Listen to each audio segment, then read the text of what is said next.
Homage to the Buddha, the Dhamma, and the Sangha. Today we're going to talk about the noble search. Buddha makes a distinction between what he calls an ignoble search and the opposite, which is the noble search. Buddha says that most of us, if not all of us, are actually searching for something that has more long-lasting happiness, but we end up searching in a way that is ignoble. And so Buddha's teaching is actually trying to point us to searching in the correct way, which makes it a noble search, and to find long-lasting happiness. We briefly actually looked at this sutta when we were going through the 5 contemplations, so the 5 subjects that the Buddha asked us to frequently contemplate. And this sutta is called the Pariyesanā Sutta, and it's in the Anguttara Nikaya, chapter 4, discourse number 255, and it's all about searches. So the word that Buddha uses for ignoble search is called anariya pariyesana. So pariyesana is the search, and anariya is ignoble. Otherwise, also can be translated as inferior as opposed to superior, dishonorable, something like that. Now, the 4 ignoble searches, the anariya pariyesana, the first one is someone liable to old age searches only for what grows old. So that's jara, is the word, the Pali word for old age or aging, but it can also mean something that is decaying, that is over-ripening. And then the second one is someone liable to sickness searches only for what gets sick. So this is the biyadi. And then the third one is about maranang, which is someone liable to death searches only for what dies, so something that is death-bound. And then the final one, because there's 4 of them, is someone whose nature is defiled, sankilesa, searches for what is defiled. These are the 4 ignoble searches. So it's easy to read the sutta and go, okay, that's that. But what's really good is when you meditate to actually really take on board one by one and investigate what Buddha means. Like, what does Buddha mean when he says, someone liable to old age searches for what only grows old. Someone liable to sickness searches only for what gets sick. Someone liable to death searches only for what dies. And then finally, someone whose nature is defiled searches only for what is defiled. When you meditate on this, when you actually investigate, you ask yourself the question, what does Buddha mean that we search for only what grows old, that we search for only what gets sick, for what dies, for what is defiled? And you wait for the answer to come, because quite often the thinking mind, the first thing that it does is it rejects it, goes, oh, no, we don't do that. But the truth is, when you actually ask this question and you wait for the answer to come, normally what actually arises is that through form, feeling, perception, the volitional formations, our fabrications, and consciousness, what arises is this search for something that, in other words, we look for long-lasting happiness in the wrong way, in the wrong places. And when you look at the depth and breadth of the Buddha's teaching, everything that Buddha points to is that we search in places for happiness, long-lasting happiness, not just temporary happiness. Even though we find temporary happiness, we're all indeed searching for long-lasting happiness. Yet what we constantly meet, what it ends up is actually some kind of pain or suffering, that we can't hold on to most of what we search for and find in temporary happiness. So if we take the first one, that we're liable to old age, this is undoubtedly true. When we do the 5 contemplations, 3 of them are contained here, so old age, sickness, and death. When we look at old age, what do we normally gravitate towards in life in order to find happiness? Well, we gravitate towards things that are form. So whether it's food, whether it's people, whether it's any object that we think that we can find happiness from.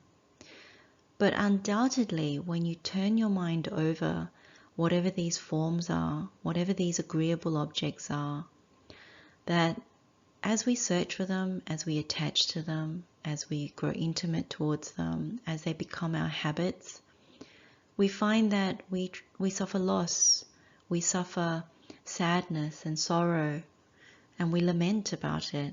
So the good example is that the worldly tendency is always to take refuge in people, whether it's our families, our friends, even our communities, whether they're our Dhamma communities, which include our teachers, our fellow meditators, our Kalyana Mittas, and then also our greater community, or where we reside, our neighborhoods and people that are involved in various aspects of our lives, whether it's at work, taking our kids to school, the whole network of our lives, the fabrication of them.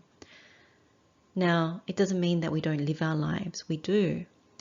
But in doing so, when we walk the Buddha's path, it's good to make the distinction between what is noble and what is ignoble. And Buddha is saying what is ignoble is attaching to, taking refuge in that which is subject to decay, that is subject to aging. So all these people, they're all subject to grow old, and they're also all subject to illness and subject to death. So if we continue to search and hold them close and to not hold them in a way that has more equanimity, then we won't suffer so much. But if we do cling and hold, we will suffer. And so the ignoble search is to constantly make contact and hold them close in a way that causes more suffering. And when you start to investigate the different ways that we do so, it actually starts to make sense. So when you get to feeling, perceptions, volitional formations, and consciousness, what you see is that when we search out sukha feelings, it's the same thing. We still go towards those objects that we think won't change, won't grow old, won't get sick, won't die. Now, when it comes to food, for example, food also over-ripens. Food also is subject to decay. Like if you were to leave food out for a period of time, it starts to decay, it starts to over-ripen. You can only keep it for so long. And even when you keep it, you can't eat it after a particular point. Now, it's not about not taking in food, refraining from food. We do need to take food for sustenance and all those, usual things. But it's really being able to investigate in the meditation that we don't overindulge, we don't misapprehend, we don't make things worse for ourselves. Because these things only offer temporary happiness. So Buddha's not indicating that there is no happiness, but that these things are only temporary and they're subject to change. And so when you go towards them, one goes towards them with caution and care, and one sees the true Dhamma as you handle these things. And the same with perception, that when we actually practice Dhamma, there are three things that we're trying to do in terms of correcting our view. The first one is always about perception, because we perceive in the first instance incorrectly. It comes usually out of wrong view. So the perception that there's something there that is worthwhile, that can even give lasting happiness, is the first perception that we usually have. If I eat this food, then I'll be happy, and it will stay that way. That's the unconscious thought that follows that initial perception. And it's almost like our minds erase all the things in between the happiness. So you have momentary happiness from time to time when you have that food, when you're around your loved ones, when you have some successes, when you get respect, all the different types of things that you think don't age, don't get sick, don't die, and also not defiled. But when you meditate and you really look and don't erase all the time in between those temporary moments of happiness, you see that there was a sliding nature that was there. that it slid, it declined from a peak moment of enjoyment, of happiness, of pleasant feelings, and it either changed or it met something that was not so great, that was painful, that was irritating, that wasn't lasting in terms of the happiness. And so when you meditate and you see that, you realize, yes, Buddha is actually right, that whatever we construct also brings unhappiness at some point, these dukkha feelings. So at a perception level, we're trying to correct the wrong perceptions. Then we're trying to correct the wrong thoughts. And the third one is to correct the wrong views, because that's how it graduates. You start with wrong perceptions, they become wrong thoughts, or thoughts that are misapprehending the true nature of things. And then the wrong views, which are more deeply set, because out of wrong view we came into this world, and what perpetuates us in this world and going into a next birth is the wrong view. And so when we walk the Noble Eightfold Path, what we're attempting to do is to correct the view, thereby correcting the thoughts and thereby correcting our perceptions. So every time we make contact with any object, what you want to be able to do is to have the right perception, the right thoughts around it, and therefore it's coming out of right view. That's why the correcting of the right view is quite important. When you meditate and you correct even a little bit of right view, or a little bit of view that you correct to make it right, the samadhi that falls out or is practiced out of right view is actually quite big. So the little bit that you correct equals a lot of samadhi, samma samadhi, that the Buddha talks about in the Noble Eightfold Path, because you have at that moment right intention, and you have all the right kinds of conduct and the right mindfulness to be going for the noble search, not the ignoble one. And therefore the samadhi is greater. And that's why the five contemplations are very important, because it actually points to the right way of looking at dukkha. Now, when you look at these ignoble searches, the other part of it is our stories. Like when you think about sankharas, these volitional formations, we always back up the misapprehension that we have with stories.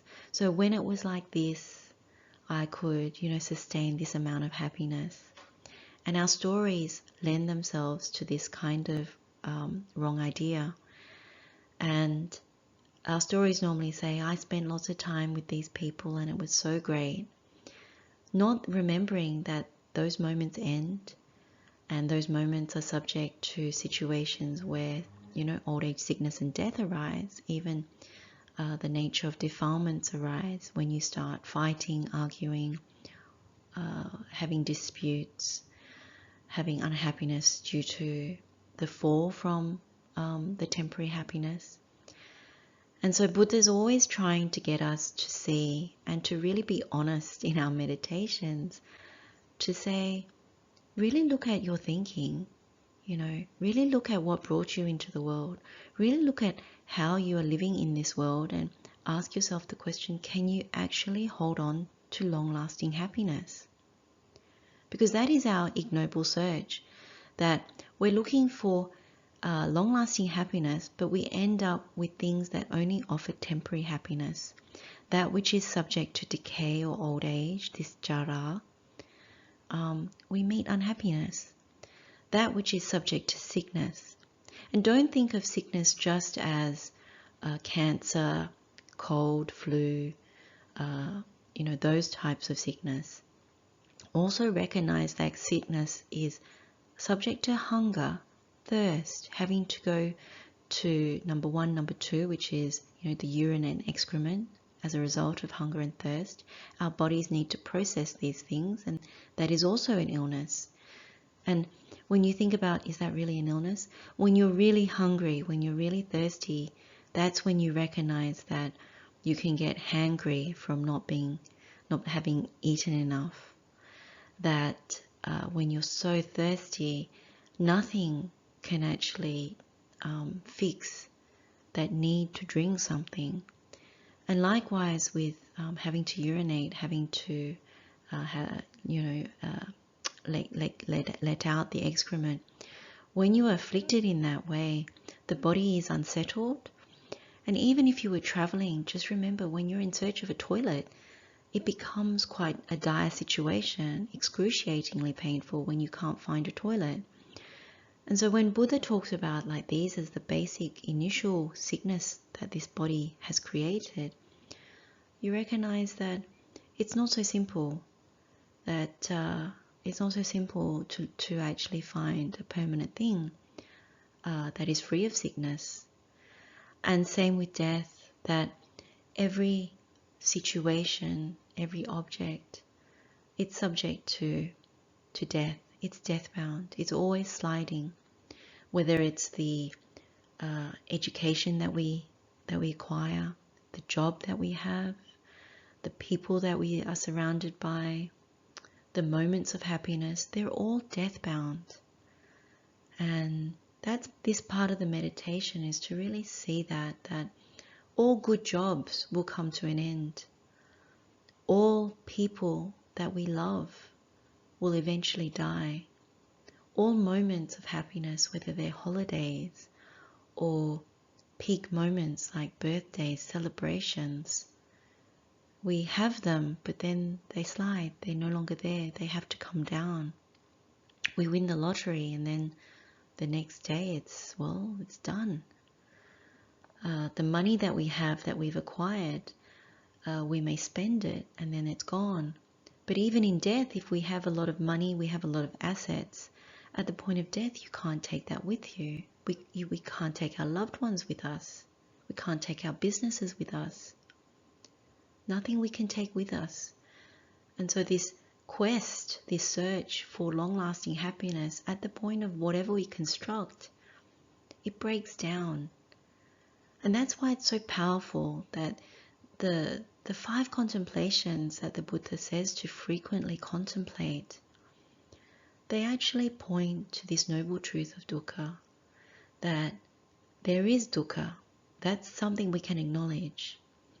That whatever we seek, even for happiness, it brings dukkha as well. That's why it makes it noble. Everyone can see that when you have a disagreeable object, like a disagreeable person or a disagreeable situation, we understand, all of us understand that as dukkha. All our personal problems we understand as dukkha. But what makes Buddha's first noble truth noble is that he's also saying that whatever we make contact with that's constructed in this world is also leading to dukkha, whether it's an agreeable object, of course a disagreeable object, and all those objects that are neither disagreeable or agreeable, that in their almost neutrality, something between those two peaks, the peak of agreeable and the peak of disagreeable, anything that's constructed also leads to dukkha. And he mentions this in the Vipranama, in the Dukkha Sutta. Buddha talks about the 3 kinds of dukkha: Vipranama dukkha, so the painfulness in change; Dukkha dukkha, the painfulness in pain; and Sankhara dukkha, the painfulness in construction. And then when you look at the nature of defiled, that we usually search for something that is defiled, well, these are all the things that involve physical misconduct, verbal misconduct, and mental misconduct. These are the things that they're anariya, they're ignoble, because they lead us to more suffering. They lead to continued rebirth, continued existence after this particular existence. And therefore there is more dukkha to be experienced if we create another body, another rebirth. And the way to understand the 4th one is really to look at defilements which include anger, greed, competition, envy, all the things that are inherently in the world. That, isn't it true that A defiled mind, that which is imbued with anger and ill will, cruelty, it goes searching for more. So it's interested in the news where there's more divisiveness, there's more polarization. It's interested in all the topics that the Buddha says are defiled, like politics, about who rules the world, about killing, about stealing. That's all in the news. It's also like when you see an accident on the road, you want to go look. When you want to listen to music that is filled or imbued with harsh speech, like you think about rap music, you think about violent type of music, listen to the lyrics of these kinds of songs. They're imbued with harsh speech, killing, name calling, all kinds of nasty type things. And the people that create these types of genres, they don't know what they're actually doing. There is ignorance imbued in that comes from pain.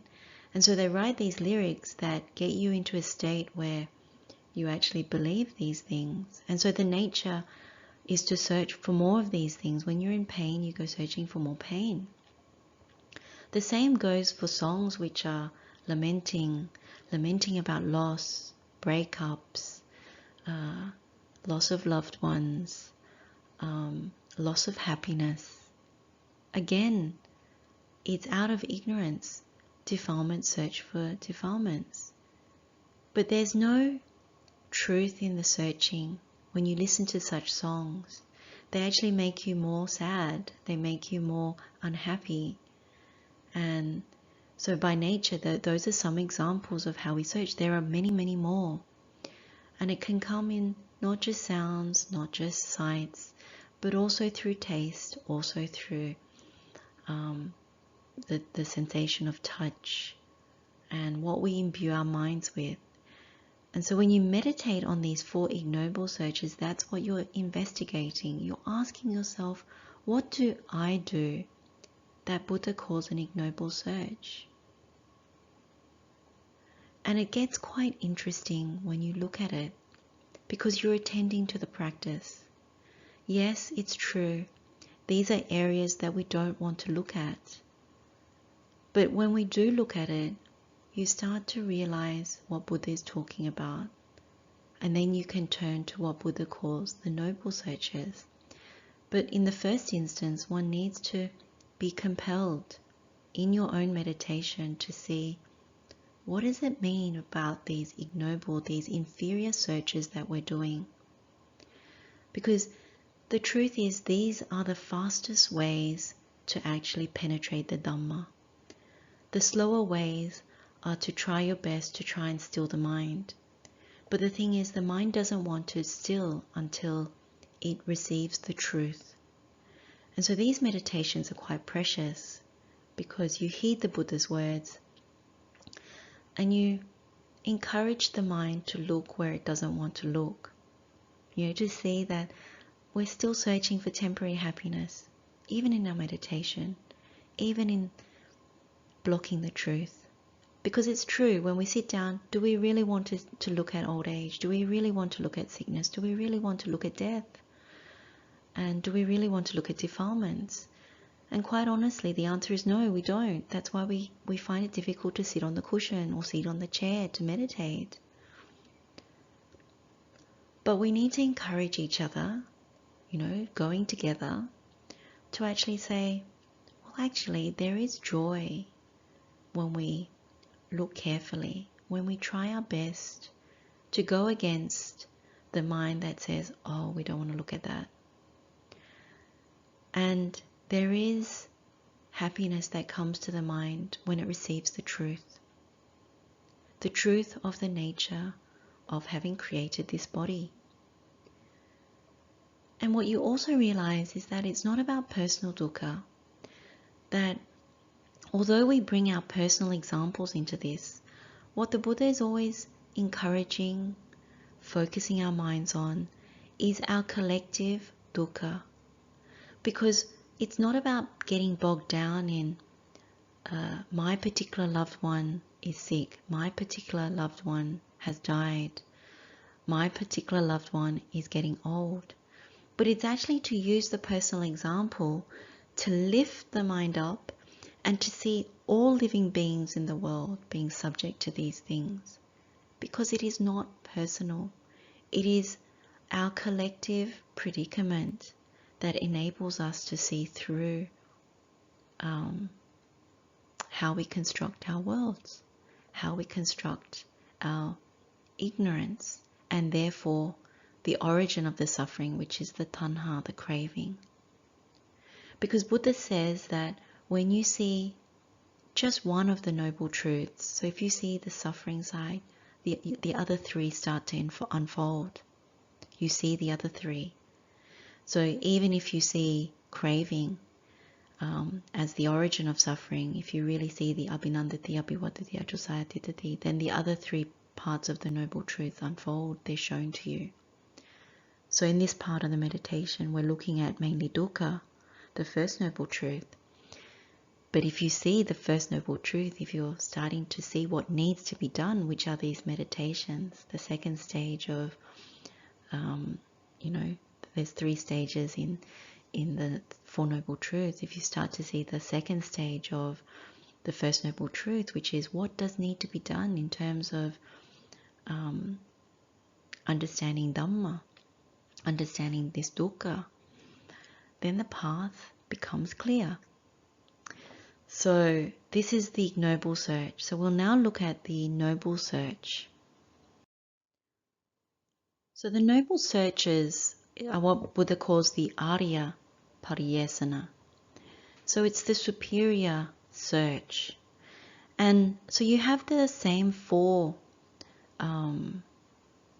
truths, which are we are all liable to grow old, we are all liable to get sick, we are all liable to die, and our nature is defiled. Now this is before we practice the path. But inherently, these 4 are all true. This is where we are at. And under all 4, what the Buddha says under the ariya Pariyesanā, the noble search, is that we know the drawback of what grows old, we know the drawback of what gets sick, we know the drawback of what dies, of what is death-bound, and we know the drawback of what is defiled. So that's the key to these noble searches. Because we did the first part of the meditation, which is to investigate what is ignoble, what is this subject to die, to grow old, to get sick, and to be defiled, that we keep searching in these wrong areas. So when we know the drawback of doing that it keeps us in wrong view, keeps us with the wrong thoughts around things, and keeps us perceiving incorrectly what we make contact with, that is when we start to realize that this search that we are doing is we are searching for that which is unaging, that offers the supreme sanctuary, this extinguishment, as the Buddha says, that is not subject to old age. We are searching for that which is free of sickness, fully free of sickness, free so that there is security, sanctuary, refuge there, the complete extinguishment. And same for death. We're looking for something that is not death-bound, that is deathless, that offers the complete refuge from that which slides, the extinguishment. And the same for defiled, that we're looking for something that is undefiled, that when we walk the spiritual life, this life in Dhamma, one that is trying to have purity, that we're ultimately still searching for something that is completely undefiled, completely pure, that offers safe refuge, security, and therefore extinguishment. And so when you meditate on these four noble searches, ariya, Pariyesanā, you come to realize that what Buddha is talking about is nibbana.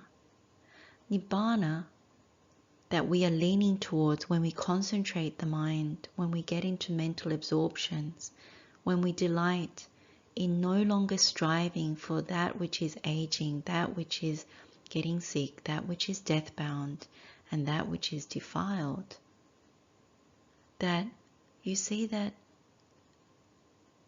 from Samma Samadhi, Nibbana is the only thing that the Buddha talks about that doesn't age, doesn't get sick, doesn't die, isn't defiled. So you only really see or only really touch that in the meditation. Theoretically, we can talk about it, and of course we won't fully believe it. But when you meditate on it, when you actually go down this list, and you know the drawback, having done the first part of the there's the drawback of trying to go towards things which are aging, brings pain. When you go towards something that is getting sick, there's no long-lasting happiness there. When you go towards something that is death-bound, there's more suffering there. And when you go towards something that is in nature defiled, of course there's more suffering there. And so when you meditate and you recognize all those things have drawbacks, you can't hold on to the happiness, even if there is some sweetness from those things for a limited time. You meet pain, sadness, sorrow, lamentation, even grief, despair. Being separated from our loved ones, or that which we hold dear. We're united with what makes us unhappy, sorrowful. And we don't get what we want. This is the contemplation of dukkha. Ultimately, we don't get what we want. What we want is what we're searching for truly, which is something that doesn't age, doesn't grow sick, doesn't die, and isn't defiled. That is what we want. But the First Noble Truth, in essence, is saying we don't get that. We don't get that in samsara.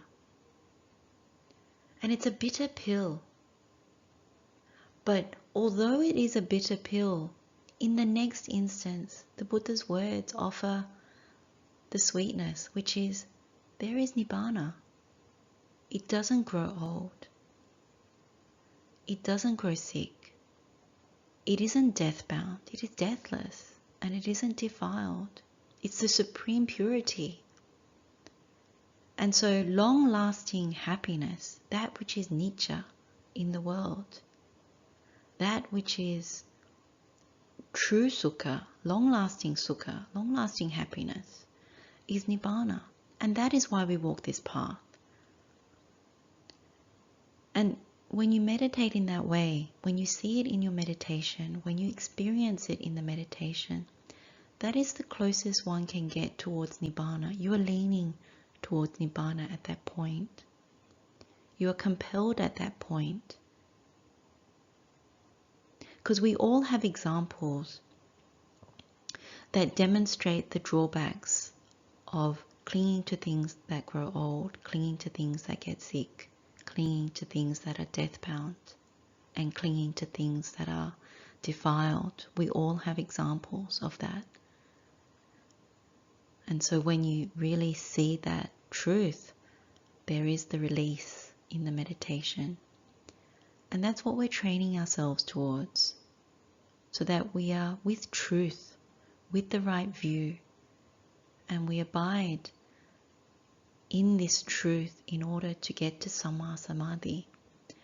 And from that place, that is where you discern the distinction between what is anariya Pariyesanā and what is ariya Pariyesanā. What is ignoble in terms of our searching, and what is noble in terms of our searching.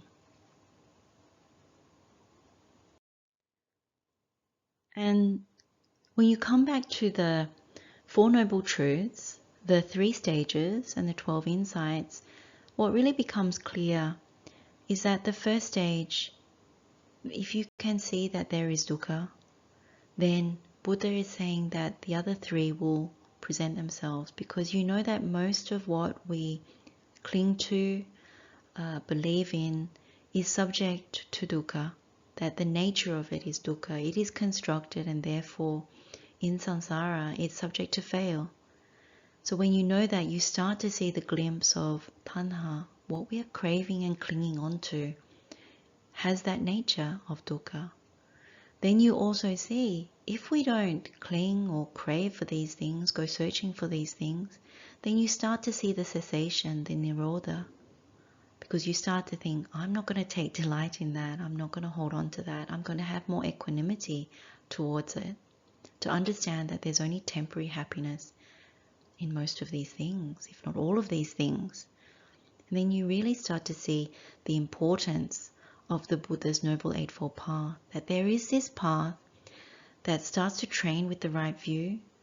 Then you have the right intention towards things, which means you have the right thoughts and the right perceptions towards things. You correct your conduct so you're not with defilements. And therefore, samasati means that you have this right mindfulness to remember what is right view, and therefore what is right intention, right conduct. And therefore you get to sammasamadhi. That's what falls out of that practice of the Noble Eightfold Path. You get to the right concentration. And you start to really see the way out of these things. So that's the first stage of the Four Noble Truths. And the second stage is knowing what needs to be done. So knowing that these meditations, such as the 5 frequent contemplations, how important it is, because you really start to fully understand dukkha. You see that with dukkha, it's not just the 5 contemplations, it's also that you contemplate pain, you contemplate sadness, you contemplate sorrow, you contemplate grief and despair, lamentation. You contemplate separation from what is light, which is part of the 5 contemplations. You contemplate being united with what is displeasing and disagreeable. And finally, you contemplate that we don't get what we want in samsara. We don't get long-lasting happiness in samsara. We constantly and will meet dukkha. And so we know what needs to be done. That is the meditations that are very important in understanding dukkha. And when you see that, then you see, you see what needs to be done when it comes to tanha. That there are all these meditations that look at how we cling, crave to things which are subject to dukkha. And then you start to get a glimpse of the cessation, the nirodha, the path. That if we don't cling and crave to that which has the nature of dukkha, then that is how the cessation comes about, how you realize that. You abandon what you cling to, which has the nature of dukkha, and you realize that if you don't cling and crave to those things, that cessation can be realized. And then you see that the path, that is how you do it. This is the path that is based on higher virtue, higher thoughts or concentration of the mind, and therefore higher wisdom. That is the path, that's what needs to be developed. And that's the second stage. And so the final stage is the recognition that arahants, the perfectly enlightened Buddhas, the fully awakened beings that have walked this path, they got to the third stage because they did the work. They made the effort. They heeded the Buddha's words. They were suvicha to Buddha, they were obedient, easy to instruct by the Buddha, and they got the job done. And that means dukkha was fully understood, craving or tanha has been abandoned, nirodha, the cessation, has been fully realized, and the noble path has been fully developed. And so that's the complete Four Noble Truths. And so when you see this dukkha, even in this Pariyesanā Sutta, starting to meditate to see the distinction between what is the ignoble path, the search, ariya, anariya, pariyesana, versus the search that we all need to be doing, the noble search, the ariya pariyesana. This is how we start to walk the Buddha's path. And at that point it can be quite joyful, because you start to develop something that doesn't burn. It doesn't burn you when you recognize the truth, when you lead with the right view. And the reason why Buddha says to frequently contemplate these things is because we forget. We are mutasati towards this truth. We get imbued in the world. We get imbued in defilements. We pasture in the wrong places. We constantly attach ourselves with things that are subject to old age, sickness and death. And we cause more dukkha for others as well when we do this in the wrong way. And by doing these meditations, what we're doing is we're actually correcting all this. And so life becomes more easeful when you live in this way with the right view. So it's not that we don't experience even temporary happiness in the world, but we know that there is danger if we hold on too tightly, if we gravitate too much towards that which is aging, gets sick, dies, and also is defiled. So we're more cautious. The ease comes into our life when we're more cautious around these things.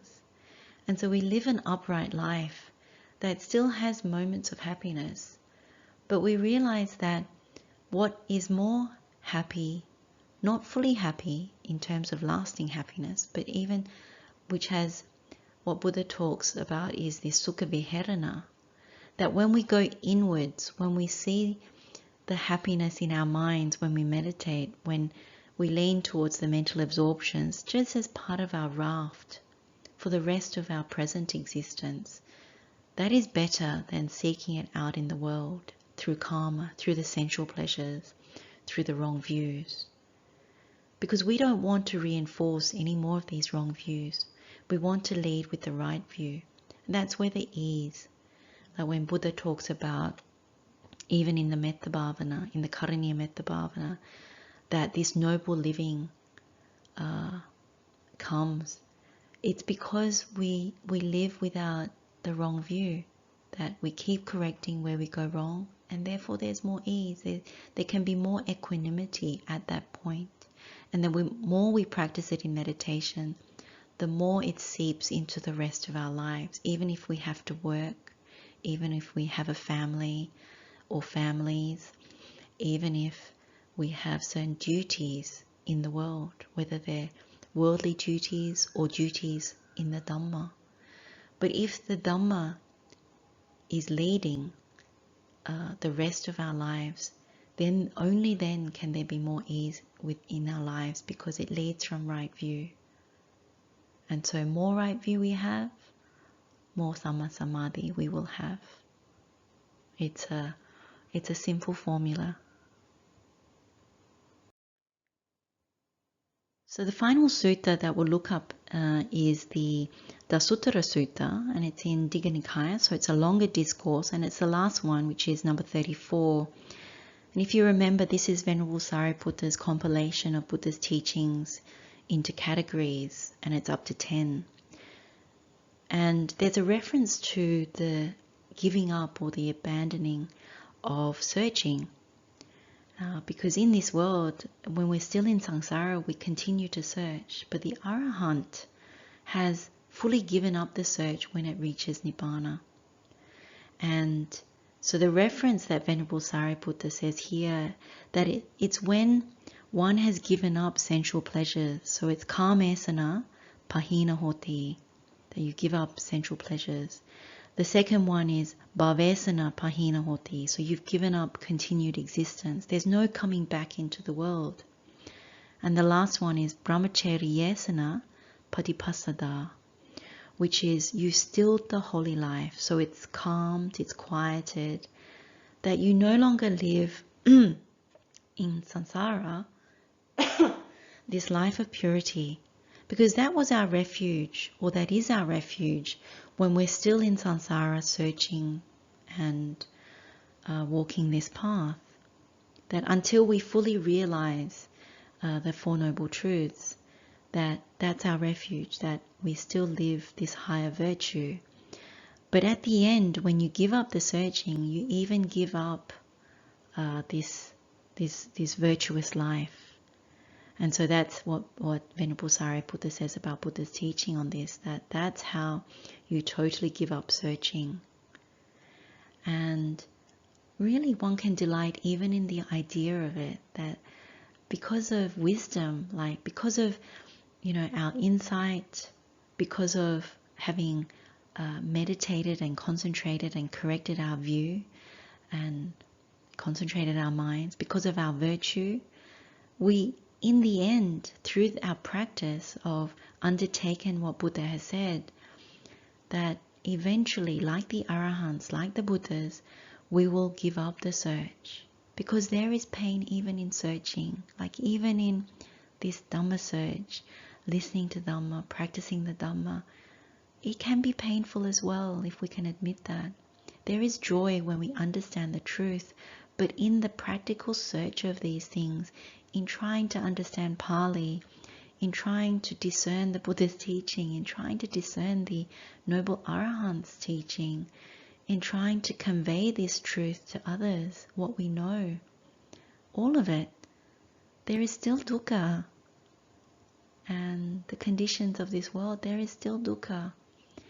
And so this final teaching, that we can eventually give up searching, this quest that we have to understand dukkha, to understand tanha, to understand nirodha, to understand the Buddha's Noble Eightfold Path, that at the end, when we give up sensual pleasures, when we give up this wanting to come back to a mother's womb, or to come back to any existence, whether it's form or formless, and to finally give up even the holy life, it's something, and something to maybe even look forward to, in the truest sense of something to look forward to. So I offer this as another way to meditate, another way to investigate the Buddha's teaching, to know the distinction between what is an ignoble search, the inferior search, and what is the superior search. And it's something we can practice alongside the 5 frequent contemplations.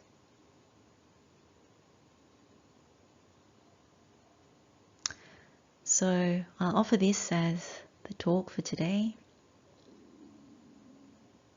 We can share the merit with all sentient beings.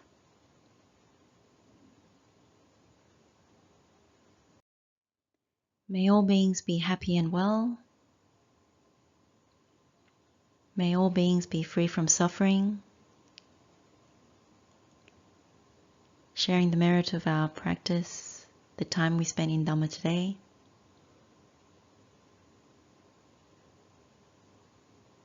Wishing you all well.